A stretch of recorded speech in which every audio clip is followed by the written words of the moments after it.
नमस्कार,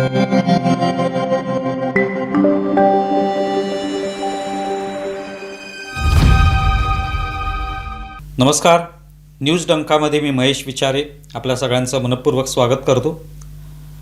मित्रांनो, news डंकाचं YouTube channel आपण सबस्क्राईब केलं नसेल तर प्रथम ते सबस्क्राईब करा, ज्यामुळे वेगवेगळ्या विषयांवरचे आम्ही करत असलेले व्हिडिओ आपल्यापर्यंत पोचू शकतील. मित्रांनो, आत्ताच एक निर्णय झाला, तो म्हणजे कोकण रेल्वेच्या मार्गावर असलेलं सावंतवाडी हे जे स्टेशन आहे, या स्टेशनला मधु दंडवते यांचं नाव देण्याचा निर्णय झाला. केंद्र सरकारकडून सुद्धा त्याला मान्यता मिळाली आणि पुढे जाऊन ते मधु दंडवते टर्मिनस म्हणून ओळखलं जाईल असं म्हटलं जाते. आता यावरनं काही मुद्दे समोर आले.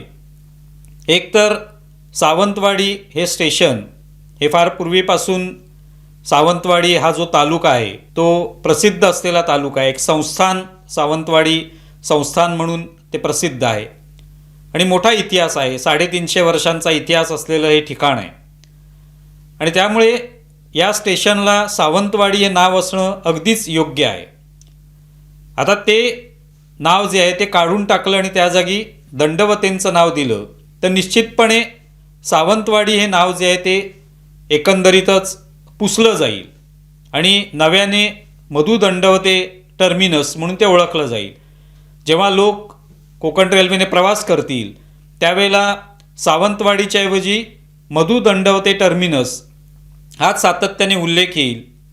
अगदी कुठल्याही त्यांच्या ॲपवर सुद्धा तोच उल्लेख असेल, तिकिटावर तो उल्लेख असेल आणि आपोआपच सावंतवाडी या स्टेशनचा जो काही उल्लेख होत होता तो पुसला जाईल.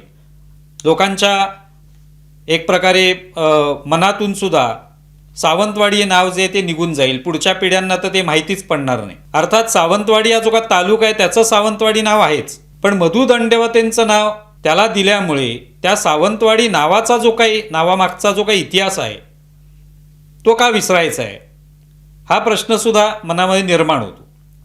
सावंतवाडीचा इतिहास आणि त्याचबरोबर मधु दंडवतेंचा सुद्धा इतिहास आहे. हे दोन्ही ज्या गोष्टी आहेत ह्या सारख्याच पातळीवर आहेत. जसा सावंतवाडीचा प्रदीर्घ इतिहास आहे तसं मधु दंडवते यांचं सुद्धा कार्य मोठं आहे. त्यामुळे एका सावंतवाडीसारख्या ठिकाणाचा इतिहास पुसून किंवा नावच ते पुसून टाकून दुसऱ्या व्यक्तीचं नाव तिथे देणं किंवा दंडवतेंचं नाव देणं हा एक प्रकारे सावंतवाडीच्या इतिहासावर अन्याय होऊ शकेल. म्हणजे दंडवतेंचं नाव कुठेच देऊ नका असं अजिबात नाही, पण ते सावंतवाडीलाच का द्यायचे हा प्रश्न आहे. सावंतवाडीला ते नाव द्यावं अशी मागणी होते आणि म्हणून ते नाव दिलं असं म्हटलं जाते. पण त्यामुळे एक इतिहास ज्या नावामागे आहे ते कुठेतरी नाव विसरलं जाईल अशी मात्र भीती त्या ठिकाणी निर्माण होते. पहिली गोष्ट म्हणजे सावंतवाडीचे संस्थान 1948ला ते भारतामध्ये विलीन झालं.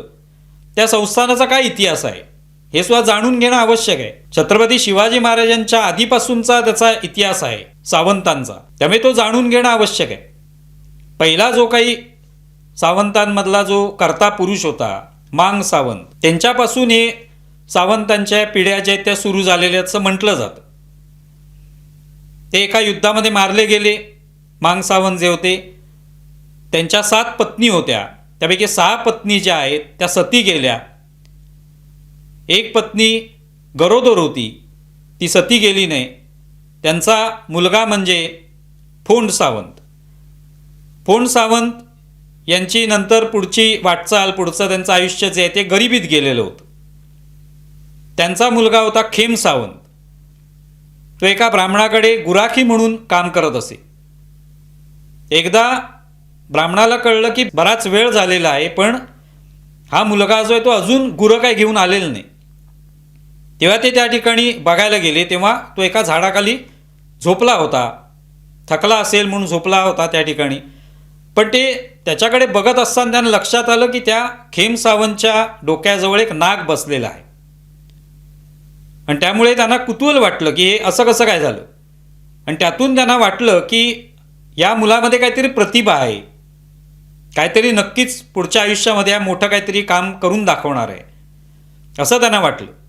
पुढे जाऊन हाच खेम सावंत जो आहे त्यांनी काय केलं तर त्यांनीच ही सावंतवाडी संस्थानाची मुहूर्तमेढ रोवलेली आहे.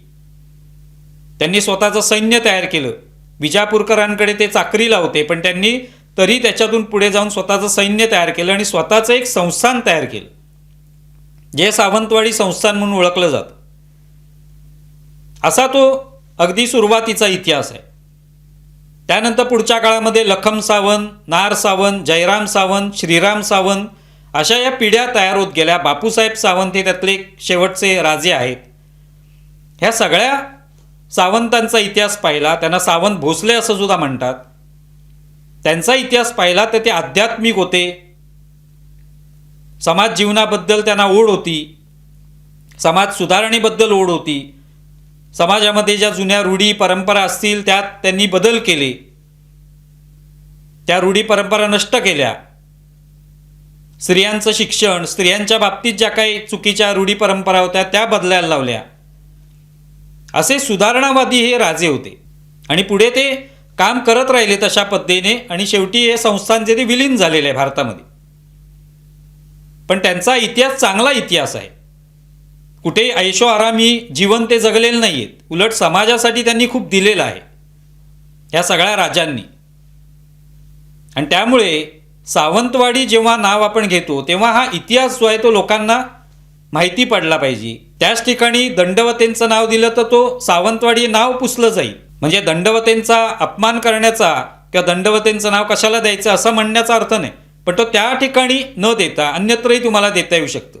मधु दंडवते कोण होते? त्यांचाही मोठा इतिहास आहे. मधु दंडवते हे रेल्वे मंत्री होते मोरारजी देसाई यांच्या काळामध्ये. म्हणजे आणीबाणीनंतर मोरारजी देसाईंचं सरकार आलं, त्याच्यामध्ये ते रेल्वे मंत्री होते. ते नंतर व्ही पी सिंगांच्या मंत्रिमंडळात अर्थमंत्री सुद्धा राहिलेले आहेत. त्यामुळे असं हे मोठं व्यक्तिमत्व आहे. समाजवादी विचारसरणीचे ते आहेत. त्यांच्या कारकिर्दीची सुरुवात ही 1942च्या चले जाव चळवळीपासून सुरू झाली. तेव्हा अवघे 18 वर्षाचे ते होते. म्हणजे सुरुवातीपासून अशा पद्धतीने चळवळीमध्ये सहभागी होणं, देशासाठी काहीतरी करून दाखवणं असा त्यांचा पिंड होता. आणि सगळ्यात महत्त्वाचं म्हणजे गोवा मुक्ती चळवळीमध्ये त्यांनी सत्याग्रह केलेला आहे.